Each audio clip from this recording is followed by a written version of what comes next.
Indian national Congress जिंदाबाद। Indian national Congress जिंदाबाद।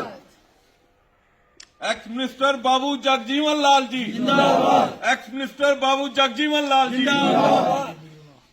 और आज के टाइम में बीजेपी का तो एजेंडा ही सिर्फ एकमात्र है, इंडियन नेशनल कांग्रेस जिंदाबाद। मल्लिकार्जुन खड़गे साहब जिंदाबाद। राहुल गांधी साहब जिंदाबाद। राहुल गांधी साहब जिंदाबाद। इंडियन नेशनल कांग्रेस जिंदाबाद। बिहार में चुनाव हुआ, वहां पर भी इन्होंने लाखों लाखों लोगों के वोटर लिस्ट में से कटवा दिए, क्योंकि जैसे जैसे कांग्रेस पार्टी इनको कटघरे में खड़ा करती है, पहले राहुल जी ने कहा कि ये ईवीएम के अंदर गड़बड़ करते हैं और सबूत सहित उन्होंने बताया। फिर उसके बाद में महाराष्ट्र हरियाणा का चुनाव जो हुआ, हरियाणा के चुनाव में मैं काफी दिन वहां पे रही, वहां पे मेरी ड्यूटी लगी थी, तो मैं लोगों के बीच में गई और वहां मैं आपको बताती हूँ कि ग्राउंड के ऊपर लोगों का, किसी भी व्यक्ति का जो कांग्रेस का या जो जायज वोट है वो कटे नहीं और नाजायज वोट जुड़े नहीं।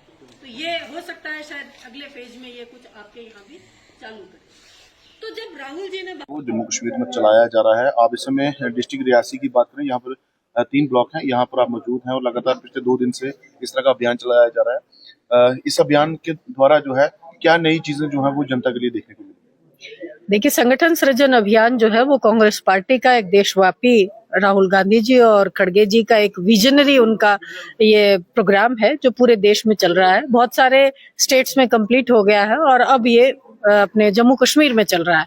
और उसी श्रृंखला में मैं राजस्थान से यहाँ पर रियासी जिले में एआईसीसी से पर्यवेक्षक के रूप में आई हूँ। असल में इस संगठन का उद्देश्य है कि हम ग्राउंड स्तर से ऐसे व्यक्तियों को चुने, लोगों के बीच में से ही ऐसे व्यक्तियों को चुने जिनको संगठन का मुखिया उस हम जिले में बनाएं, ताकि वो लोगों को साथ लेकर के उनकी आवाज बुलंद कर सके और संगठन को मजबूती दे सके।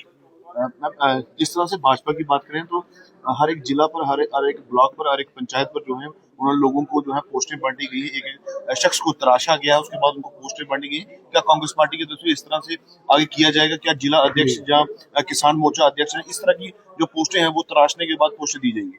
देखिए, बीजेपी का काम तो क्या है, वो उनका काम है सिर्फ और सिर्फ धर्म को आधार बना करके पोलराइजेशन करके चुनाव जीतना।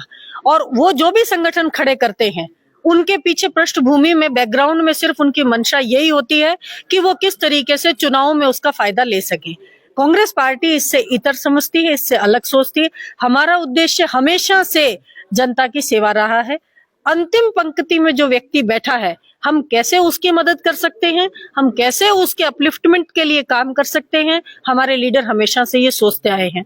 और उसी का नतीजा है यूपीए 1 और यूपीए 2 में। देखिए आप कि जनता से जुड़े हुए, चाहे वो मनरेगा जैसा एक क्रांतिकारी स्कीम जो है वो यूपीए 1 में आई, और खाद्य सुरक्षा ले लीजिए, राइट टू हेल्थ ले लीजिए, राइट टू एजुकेशन, जिसने गांव के बच्चों की जिंदगियां बदल दी, उनकी तकदीरें बदल दी। तो इस तरीके के तमाम वो उदाहरण है, चाहे वो घरेलू हिंसा से महिलाओं को मुक्त करने का जो कानून बनाया, तो इस देश के अंदर जो क्रांतिकारी कानून है वो सिर्फ कांग्रेस पार्टी ने किया। कांग्रेस पार्टी हमेशा से, आजादी से लेकर के आज दिन तक, चाहे वो गांधी जी थे और एक आज का गांधी राहुल गांधी है, दोनों ही लोगों की, और इसके बीच में जितने तमाम जो हमारे नेता लाल बहादुर शास्त्री जी से लेकर के नरसिम्हा राव जी तक, सोनिया गांधी जी को ले लीजिए, सभी ने पार्टी के अंदर रह करके यही विषय के ऊपर, इसी एक मुद्दे पर ध्यान दिया कि हम कैसे इस देश की जनता को मजबूत कर सकते हैं, उनके जीवन में, बीइंग अ पॉलिटिकल पार्टी, हम क्या सुधार ला सकते हैं, उनके जीवन में कैसे उनके सपनों को पूरा कर सकते हैं। और इसी की कड़ी ये है कि संगठन सृजन में भी हम हमारे संगठन को, कांग्रेस पार्टी के इंटरनल जो एक ऑर्गेनाइजेशन है उसको मजबूत करें। जिला अध्यक्ष उस जिले से चुन करके हम लेकर के जाएं, लोगों की सबकी उसमें राय हो। मैं इसीलिए यहाँ पर अभी रियासी में 2 दिन से हूँ, आगे आने वाले 3-4 दिन और रहूंगी। मैं तमाम तरीके के लोगों से, जो यहाँ के पुराने लीडर्स हैं, जैसे आज मैं हमारे जो सीनियर लीडर डॉक्टर जगजीवन बाबू जगजीवन राम जी हैं, एक्स मिनिस्टर जो रहे हैं, आज मैं उनसे मिलने आई हूँ। और भी वो तमाम जो यहाँ के नेता हैं उनसे हम मिल रहे हैं। जो एनजीओज हैं उनसे मिल रहे हैं, कुछ है जो सेल्फ हेल्प ग्रुप्स हैं उनसे मिल रहे हैं, व्यापारिक संगठन है, क्योंकि हम ये चाहते हैं कि जो व्यक्ति यहाँ का हमारा लीडर हो, कांग्रेस का संगठन का, वो व्यक्ति यहाँ के लोगों की आवाज हो, उसमें सबकी राय हो। तो इसलिए हम इस संगठन सृजन के तहत जाकर के और एक ऐसा जिलाध्यक्ष चुन करके यहाँ की रियासी की जनता को देंगे ताकि वो उनकी आवाज बन सके, उनके मुद्दों को उठा सके। और ये जो बीजेपी के फिरका परस्त लोग यहाँ पर हैं, यहाँ वहाँ वो उल्टे सीधे कानून ला करके, उल्टे सीधे मुद्दे ला करके जो हमारा सामाजिक सौहार्द है उसको बिगाड़ने का जो वो प्रयास करते हैं, जो लोगों की भावनाएं हैं उनसे खेलने का जो वो प्रयास करते हैं और उसका उपयोग करके वो चुनाव में जीतने का जो प्रयास करते हैं, हम उसके ऊपर पूरी तरीके से पाबंदी लगा सके और उनका सामना कर सके। हम एज ए ऑब्जर्वर, आप राजस्थान से जम्मू कश्मीर के लिए आए हैं, डिस्ट्रिक्ट रियासी पर आप मौजूद हैं। जम्मू कश्मीर की बात करें तो कांग्रेस थोड़ी बैकफुट पर होगी, इस तरह के अभियान चलाने के बाद कांग्रेस मान सकते हैं कि फिर से स्ट्रांग हो सकती है? देखिए, बिल्कुल मैं आपसे यही कहना चाहूंगी कि कांग्रेस पार्टी कभी कमजोर नहीं थी। कांग्रेस पार्टी इस देश के लोगों में है। कुछ समय रहा, चाहे वो 2014 की अगर हम बात करते हैं तो झूठ बोल करके एक गरीब व्यक्ति को ये कहा गया कि तेरे खाते में 15 लाख रुपए आ जाएंगे। तो जहां पर बहुत सारी जनसंख्या गांव में बसती है, लोगों ने विश्वास कर लिया, कहा कि हम 30 रुपए में डीजल देंगे, माताओं बहनों ने विश्वास कर लिया और इनको मैंडेट दे दिया। आज इस देश के अंदर स्वतंत्र चुनाव हो ही नहीं रहे हैं।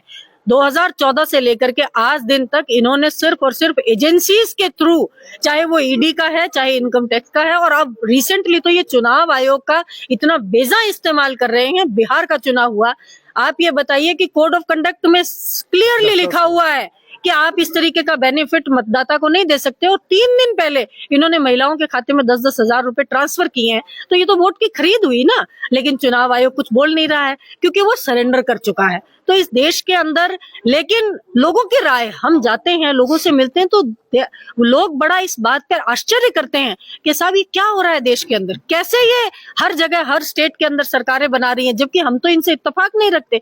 क्योंकि इस देश के लोग सेक्युलर लोग हैं, इस देश के लोग एक भाईचारे में विश्वास करते हैं, इस देश के लोग इमोशनल लोग हैं। उनको झगड़ा नहीं चाहिए, उनको फसाद नहीं चाहिए। यहाँ पर बरसों बरस से हिंदू मुसलमान सिख ईसाई आपस में भाई भाई का नारा देकर के हमने कितने युद्ध हुए, उनमें कंधे से कंधा मिला करके हमने विदेशी ताकतों को परास्त किया, उनको यहाँ से खदेड़ा और इस देश को कांग्रेस के नेताओं ने एकजुट रखा। तो आज वापस से परिस्थितियां हैं जो बदल रही हैं। लोगों का 2014 के बाद में जो दिमाग घूम गया था, जो लोगों की मानसिकता बदल गई थी, वो फिर से पूरी तरीके से बदल गई है। अब लोगों का मोह भंग इनसे हो गया है, झूठे लोगों से, फिरका परस्त लोगों से। और अब धीरे धीरे और हम अब अपने संगठन को भी रिवाइव कर रहे हैं। अब हमारा संगठन ग्राउंड स्तर पर मजबूत होगा तो आगे आने वाले चुनाव में हम निश्चित रूप से इनसे पूरी मजबूती के साथ से इनसे हम लड़ाई लड़ेंगे और निश्चित रूप से आने वाला समय कांग्रेस के पक्ष का होगा। देश में फिर से एक सौहार्द की और एक हिंदू मुसलमान सिख ईसाई भाईचारे की एक लहर फिर से आएगी, ऐसा मैं सोचती हूँ।